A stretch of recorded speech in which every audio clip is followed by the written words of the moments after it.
My guest today on Creative Inspired Happy is Sarah Penner, New York Times bestselling author of The Lost Apothecary, which has sold over 1.5 million copies. Her latest novel, The Amalfi Curse, is out now. Today we talk about the books that influenced young Sarah as a reader and later as a writer, behind the scenes of collector's editions, how an author finds out about special end papers and sprayed edges on their books, how she manages to write and weave together dual timelines, the importance of big hooks for Sarah's stories, the unknown book about the Cotswalds that she wrote during the pandemic that never got published, her dream book club menu, and so much more. Creative Inspired Happy is a video podcast featuring interviews with brilliant, fun authors about what made them fall in love with stories, why they write, their biggest successes and disappointments, and of course their latest books. All hosted by me, New York Times bestselling author Evelyn Skye. Join our warm community for free to get behind-the-scenes insights about author life, book recommendations, the opportunity to ask questions of upcoming podcast guests, and more. Just go to creativeinspiredhappy.com or follow the link in the episode notes. I hope you enjoy the show. Sarah, welcome to Creative Inspired Happy. How are you doing today? Great, Evelyn. Thank you so much for having me on.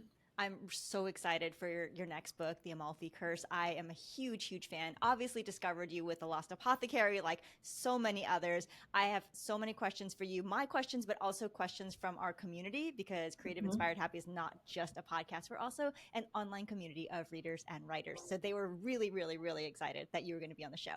But I want to start with a question about you as a reader.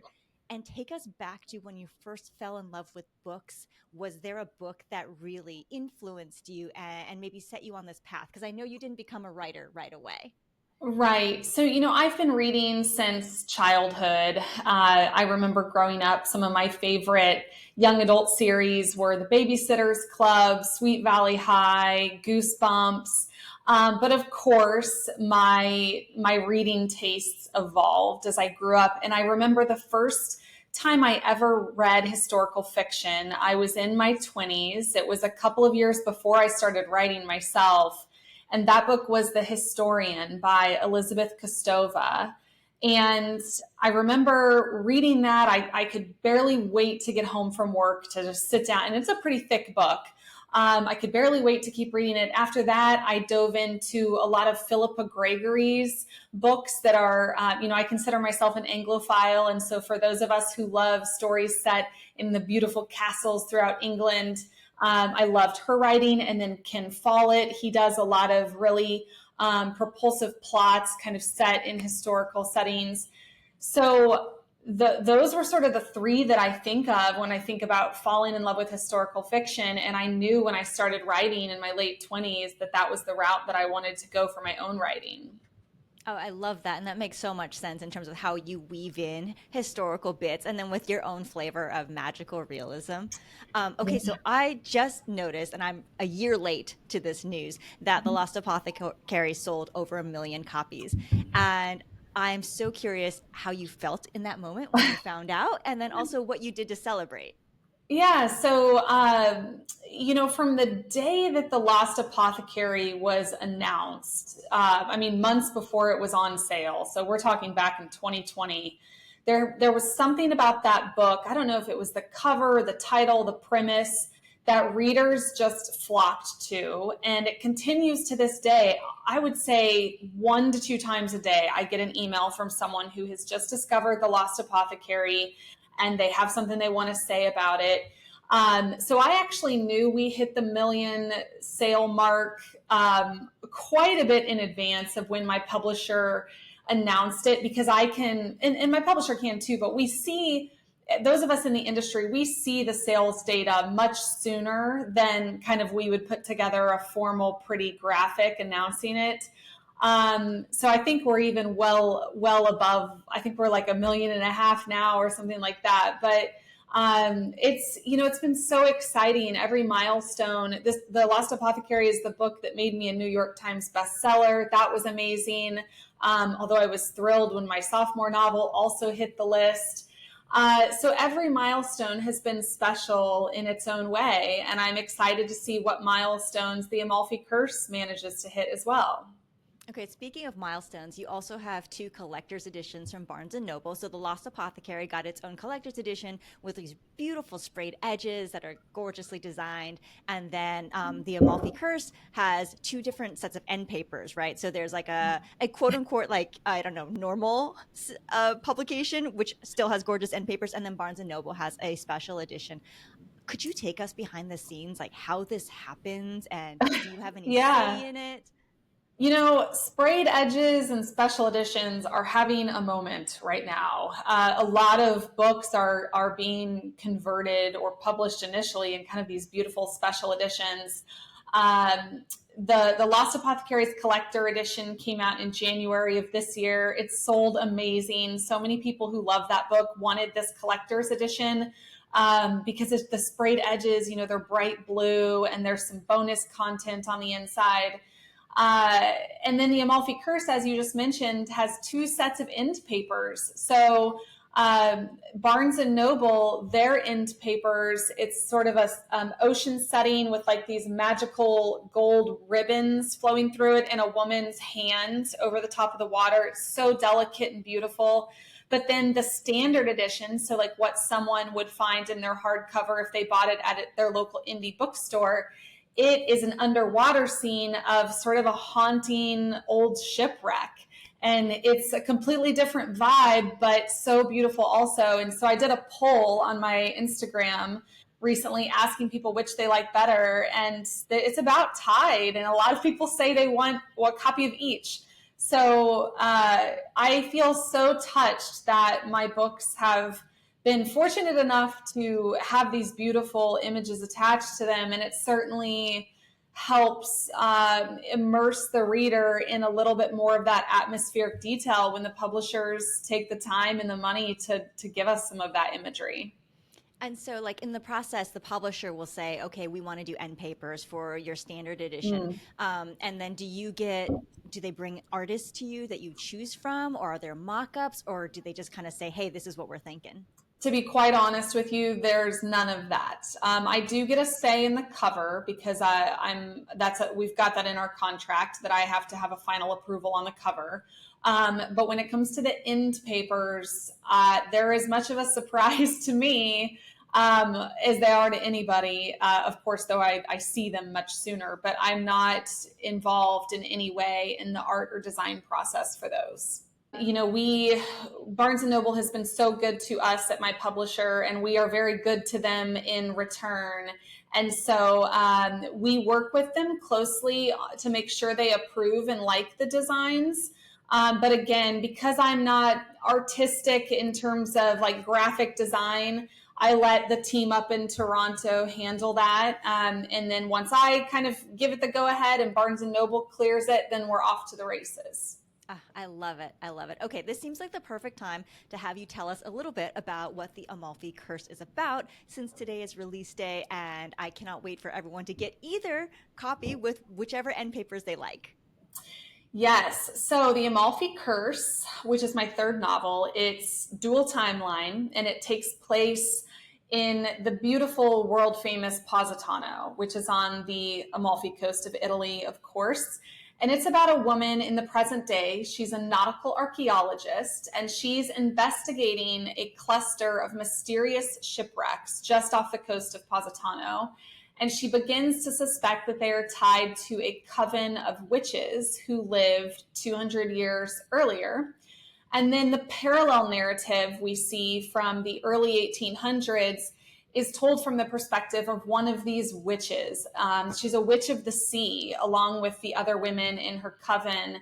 And she's destined to be married to a man that she loathes. She has a very secret, hidden lover who's on a ship making his way for her at this very moment.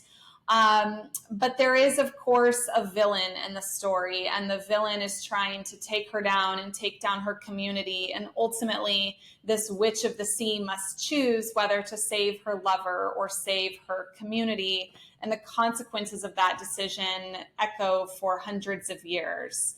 So it's very much a tale of the ocean, sunken secrets, shipwrecks. There's a couple of really fun scuba diving scenes in there. And then, of course, Forbidden Love. And it's, of my 3 books, hands down, it's gotten the best reviews.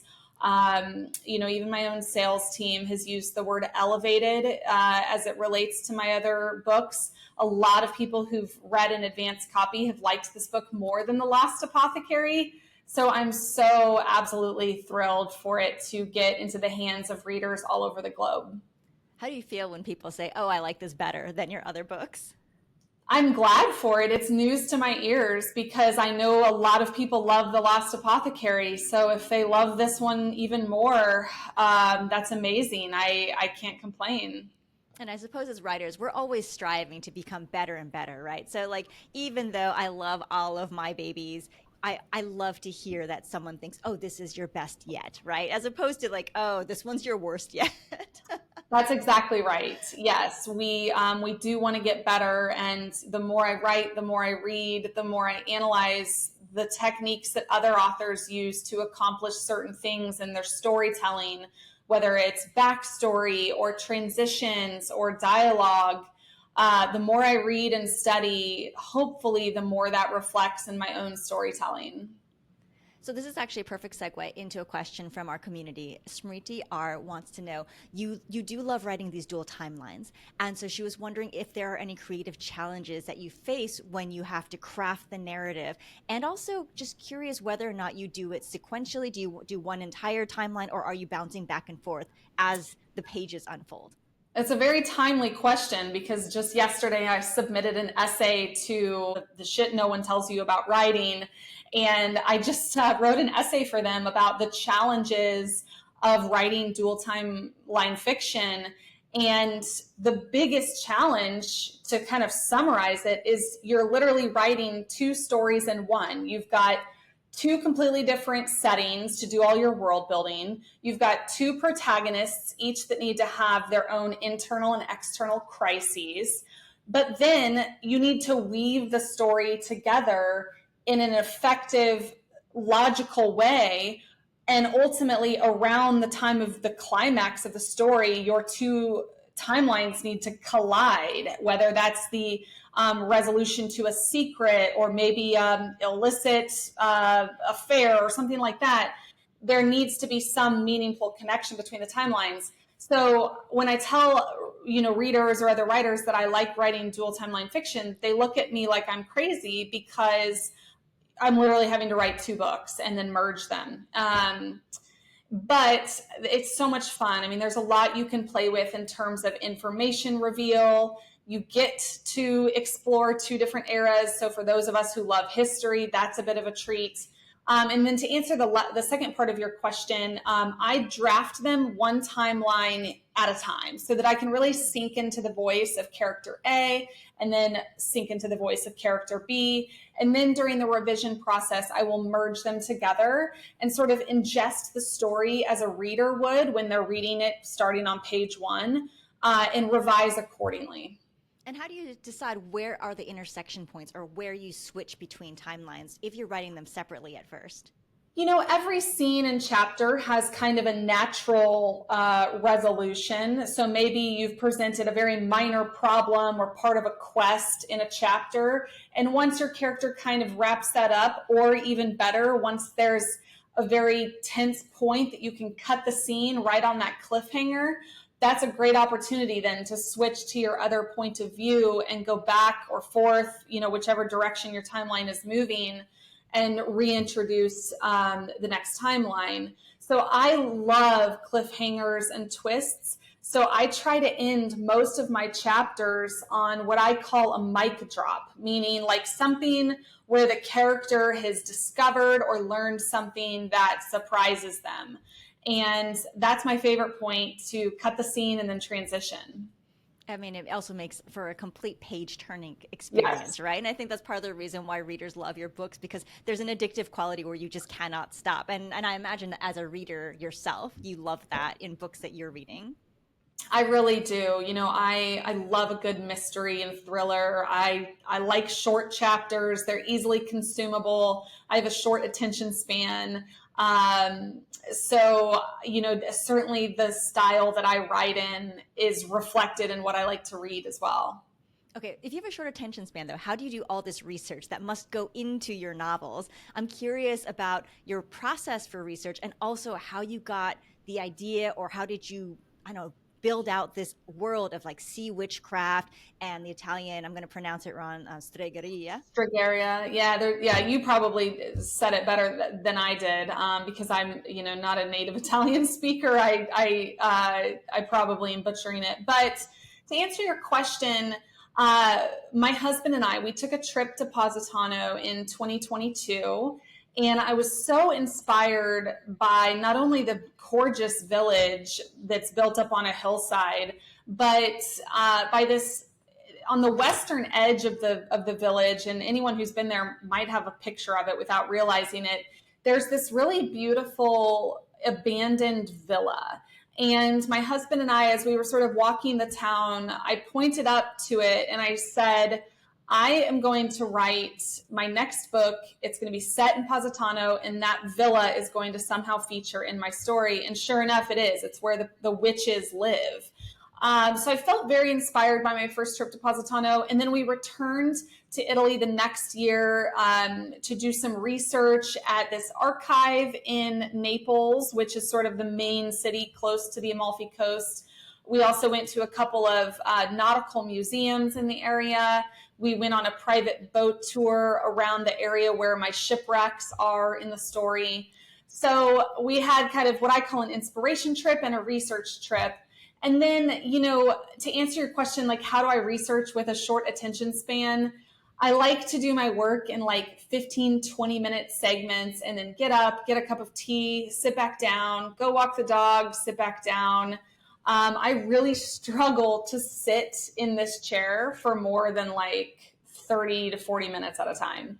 I think a lot of people are going to feel very encouraged to hear that, because it is hard for people to do that butt in chair. And this is interesting to me because I feel like you and I are completely opposite types of writers. I'm a deep work person where I'll sit down and all of a sudden 2 hours are gone, 2.5 hours. And when I write dual timeline, I do them in the order that they appear for the readers in the book. Wow. And so I'm kind of like, yeah, I'm figuring it out as we go. Anyway, this is not about me. This is about you. I want to know, did anything happen while you were writing the Amalfi Curse in terms of like surprises for you as a writer? Or do you plot everything completely? Were there any plot surprises? Did the characters develop in a way that you didn't expect? Yeah, that's a great question. And this. It's like sitting here on publication day. I'm having to remember back, it's about 18 months to 2 years when I was in like ago that I was, working on the plot and the outline for this story. I do know that I wrote this book. I've got it kind of sitting here next to me. I wrote this book from an 11-page single-spaced outline.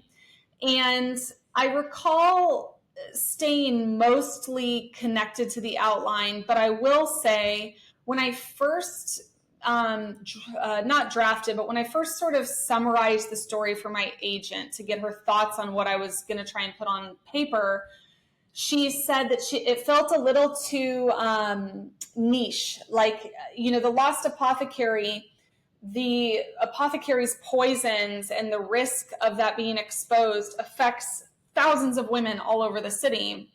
And my agent has always really encouraged me to write these high stakes, high concept stories that affect a lot of people. So with the Amalfi Curse, originally I had plotted a story that sort of affected just like one family and their descendants. And my team together, we worked on what are some ways to really like build out the stakes here. And it just so happens that Europe's largest active volcano, which is Mount Vesuvius, my husband and I hiked it during our first trip out there, is a short ways from Positano. And if it were to erupt, that entire region would be decimated. And so I was able to kind of like start researching what are some things that might be happening in the ocean or underwater that might indicate an imminent volcanic eruption. And so that sort of helped me blow out the stakes a little bit, no pun intended, to make this sort of village a little bit more at risk, as opposed to just one family. And there are other things, it's not just the volcano, but I was able to find some other things that are happening in the area that are presenting a risk to the community as a whole, including tourists. I mean, tourists make up Positano's economy. It's very much like a trendy place for influencers and yachts and all of that. So in my opening pages, there's a yacht sinking with a very well-known influencer on it, but it's a beautiful day. There's no storm. There's no fire on board. And it starts to kind of become clear that something strange is going on with the waters off of Positano. Okay, this is really interesting to me that this is kind of something that your entire team, your publishing team, your agent encourages in terms of a bigger story. And I'm curious if there's what the I don't know, underlying reason is for that. Like commercially, is there a reason? Because there's stories that, you know, also succeed and do really, really well within like the book club niche and generally with general fiction readers that are focused just on one family. Yeah, that is true. However, generally speaking, more of your plot forward, propulsive novels are going to do better than novels with a lot of interiority, where the characters are musing on or dwelling on things for much of the book. And that works for me because I am not very good at interiority. Like my team is constantly like, Sarah, what are your characters thinking? What are their motivations? Because I love it when my characters are going places and doing things and making discoveries and stuff is, not exploding literally, but like their lives are imploding before their eyes. I like that kind of fast pace. And that's why people constantly tell me that they turn the pages of my books really quickly. So I think that's part of it, is just my team knows where my strengths lie as a writer, but they also know that, yes, there are some amazing books that are mostly sort of inward focused or just sort of one family or a couple of characters. But for the most part, those big book club fiction books are going to be stories that have a larger cast of characters and or more variety in the stakes and conflict in the story. I love it. That's so fascinating. Okay, I want to go back to this 11-page outline. And this ties into a question from our community, from Amy B. And so she noticed that on your website, you have this advice to writers when they're looking for a literary agent. And that advice is to frame the idea for a new book by starting with a strong pitch. And you mentioned having a rock solid hook, that you had this for The Lost Apothecary. And so she's kind of curious, do you still do this? And how do you put together that hook for a book that you have yet to write? And then how, for the next 16, 18 months of drafting, do you keep writing toward that hook? Yeah, that's a great question. So yes, I absolutely still do this. I will write my pitch forevermore before I start the book, because I have learned if I can't pull together a compelling, fresh hook or pitch, then that's going to show as I write the story. You've got to sort of have that North Star. And so what does your pitch or your hook have in it? The who and the what and the where. So apothecary, 18th century London. The stakes and the conflict. If her register of women that she's sold poison to is exposed, thousands of women will be executed or whatever. The pitch actually sort of, if someone's like, what is The Lost Apothecary about? What I tell them is, an apothecary in 18th century London is selling well-disguised poison to women seeking vengeance on the men who wronged them. If people ask what the pitch is for the Amalfi Curse, I say a nautical archaeologist is investigating a cluster of shipwrecks that she thinks are tied to a coven of witches who lived 200 years earlier. So those are one sentence, granted it's kind of a mouthful, but that's a one sentence hook or pitch.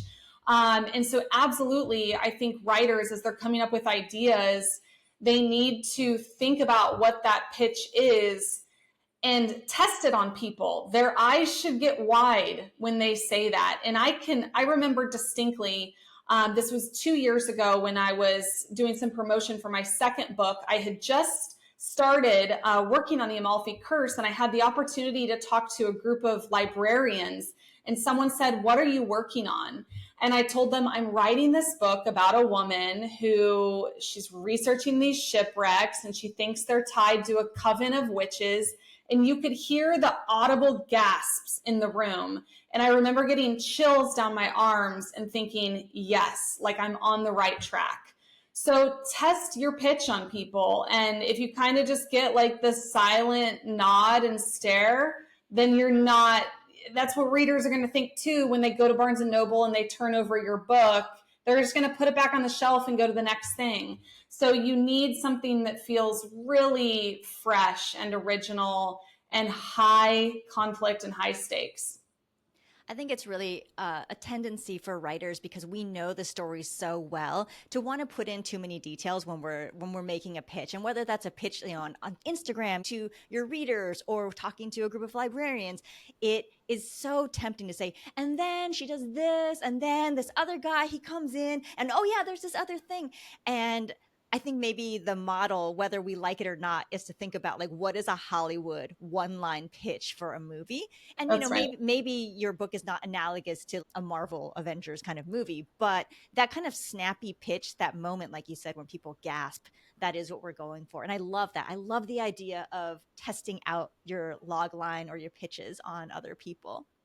Exactly. I think it's some of the best challenge and the best advice and the best support I've gotten from my agent. She's been with me from day one, and I've pitched ideas to her, and she says, "No, I think you can do better. I think you can go higher stakes." During COVID, for example, I wrote a book set at this really beautiful estate in the Cotswalds in England, kind of this gorgeous country house. And I wrote the entire book. I mean, I even started on revisions. And, but all along, my agent had kind of said, like, I don't think it's big enough. I think you can do better. And sure enough, my publisher was super lukewarm about it. And they eventually said, what else do you have for us? And that was when I pitched book 2, and they loved that story idea. So I then started from scratch and wrote a new book.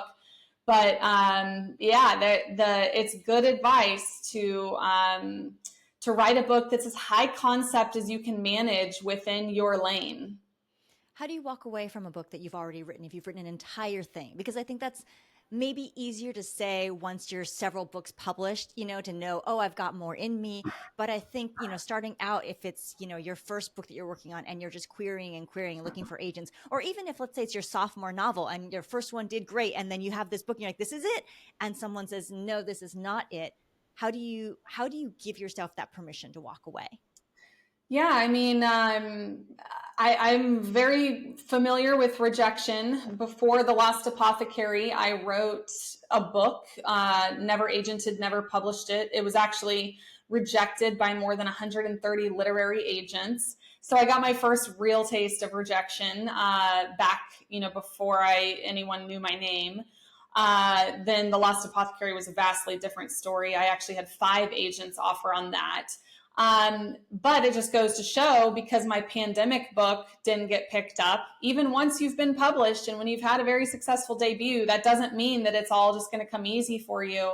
So I remember when we decided to scrap my pandemic book, I hung up the phone and I went and I laid face down on my bed and I cried so hard that I left mascara stains on the duvet, and we had to get rid of the duvet. That was how I let go, I guess, because I knew, like, this story was just, it wasn't even revisable because it wasn't even big enough for what they wanted next from me. So you grieve, you let yourself feel the feelings. And thank goodness, one of my strengths, both professionally and personally, is that I pivot really quickly. When I've sort of let something go, I let it go and I move forward. I'm not going to waste time wallowing or feeling sorry for myself. There's a concept in the business world. I worked in corporate America for 13 years, and there's a concept in the business world known as fail fast, which means get those mistakes over and get back out there and, try again. So the worst thing I think you could do is just kill time with an idea that's not working. Even if you've spent 6 months and 90,000 words getting a draft down, you've learned some, you pulled together another story. That's something to be proud of. You've kept your mind sharp. But get on with it if you want to keep writing. And if you don't have an agent or an editor yet, let's say you're just starting out, how do you know when it's time to move on from a manuscript? Yeah, beta readers and critique readers are critical, and you can either go the paid route. I mean, there are countless freelancers out there who will read your book. Some great, some not so great. Or I think better yet, and this is what I did when I was getting started, just find different writing groups. I've been a member of the Historical Novel Society for years. 3 of my early critique readers I met at a conference. I read their manuscript, they read my manuscript. What you're looking for at that stage is themes. So if all 3 critique readers are saying the same thing, that means you need to change it. If one critique reader feels strongly about something, but the others didn't mention it, you don't necessarily have to address that, but you're looking for themes. And then what I tell aspiring writers, because I talk to a lot of groups of people who are, hoping to get agented, is after you've gone through the critique process, you've got your manuscript as shiny and as perfect as you can possibly get it.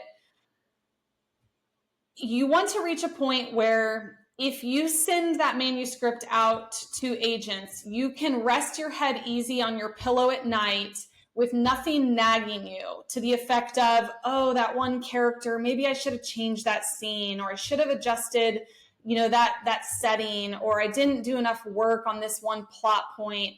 You need to send it when you feel so good about your manuscript that it will not keep you up at night. And that means you've done the best you can do. You've put it all on the table. And that way, if you get the rejections, so be it. But at least you're not sitting there thinking they rejected this because I didn't fix that one character that was bothering me. So do the critique, then follow your gut. Anything keeping you up at night, get that fixed in the manuscript. And then when you truly believe it's your best work and you won't feel remorse if it's rejected, it's time to send it out. Yeah, I think that's great advice, especially following your gut after you've gotten external feedback, because there are a lot of things that we really do know as writers. And a lot of times we don't want to know it. You're resistant, and maybe the resistance to fixing the character is that it's a lot of work. And so I don't really want to do it. And so I'll come up with excuses to convince myself that actually the character is just fine. But like you said, if there's that niggling doubt still, like, you should do something about it. That's right. Okay, Yes. I want to go back to the Amalfi Curse. I have 2 more questions for you on that Mm-hmm. point. And the first one is from a reader's perspective. Do you write your books with wanting readers to walk away with some kind of message or feeling? And if so, what is that for the Amalfi Curse? Without spoilers, of course. Yeah, absolutely. I have a theme in the Amalfi Curse. It was probably the strongest theme that I've incorporated into any of my 3 books, which is this idea of what is treasure? And is it treasure like we think of gems and jewels and money and sunken treasure that we might find in a shipwreck? Or is treasure friendship and bravery and leaving our comfort zone and connecting with people who love us? So that's a theme that I absolutely carry through the Amalfi Curse.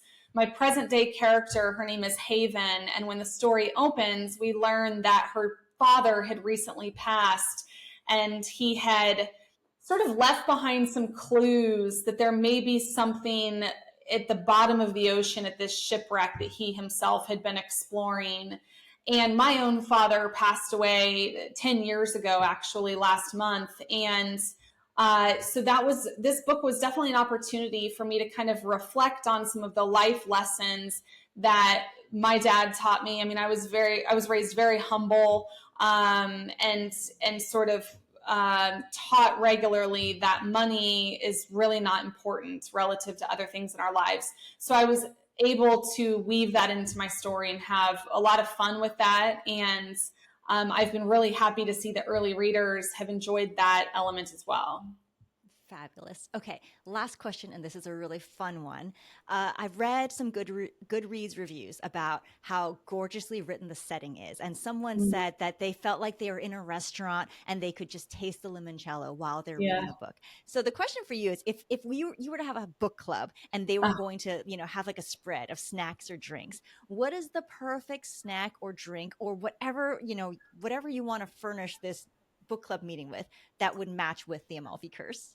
You truly couldn't have asked a better question because I have a couple of recipes at the back of the book. One of them is Italian ricotta cookies. So this is sort of like a lemony, really soft, fluffy cookie. I also have a recipe for a limoncello spritz. But then what I'm going to have on my website is this Amalfi Coast themed antipasti menu for book clubs.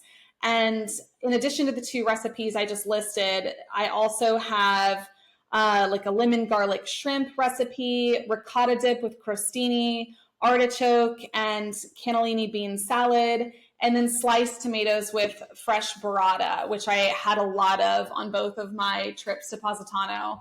So book clubs have a lot of fun with my books because I always love to put little treats in the back for them, like recipes. And I cannot wait to see photos of people who make some of the things that are going to be in the back of the book.